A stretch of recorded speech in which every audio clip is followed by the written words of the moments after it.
I call the honourable member for Hinkler. Madam Speaker, my question is to the Deputy Prime Minister and Minister for Infrastructure and Regional Development. Will the minister update the House on why the removal of Part 3 of the Qantas Sale Act and the scrapping of the carbon tax are the best options to provide the level playing field Qantas requested? I call the honourable the Deputy Prime Minister and Minister for Infrastructure and Regional Development. Well, thank you very much, Madam Speaker, and I thank the honourable member for Hinkler for his question. There's certainly been a lot of talk over recent days about options for Qantas, but only the government's proposal to repeal Part 3 of the Qantas Sale Act will give Qantas and the aviation industry the level playing field that it's asked for and is essential for its future prosperity.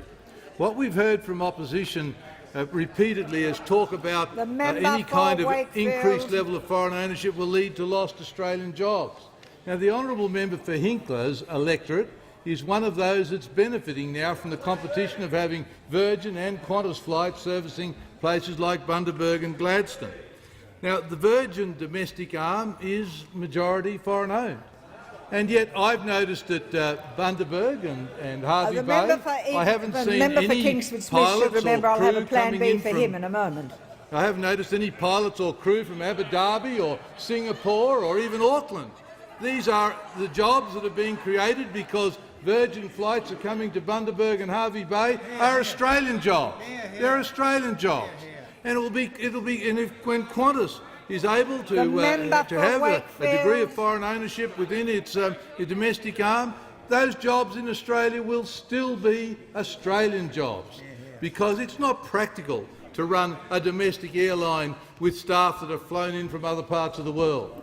It would be against our laws. And of course you could not be efficiently and competitive unless you're actually employing Australian people.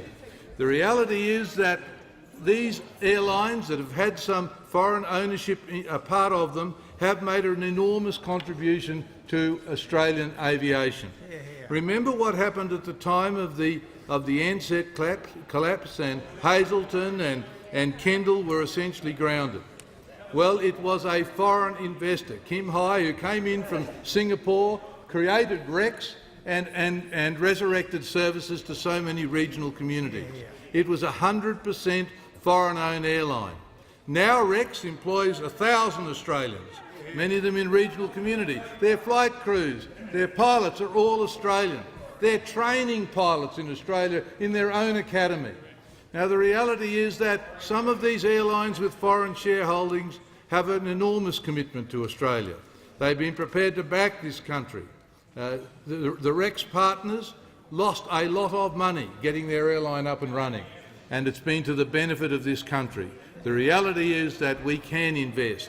We can have a prosperous aviation industry in Australia. We just needed to give it the liberty to be able to achieve the very best possible destiny for itself and for the Australian staff they employ. I call the honourable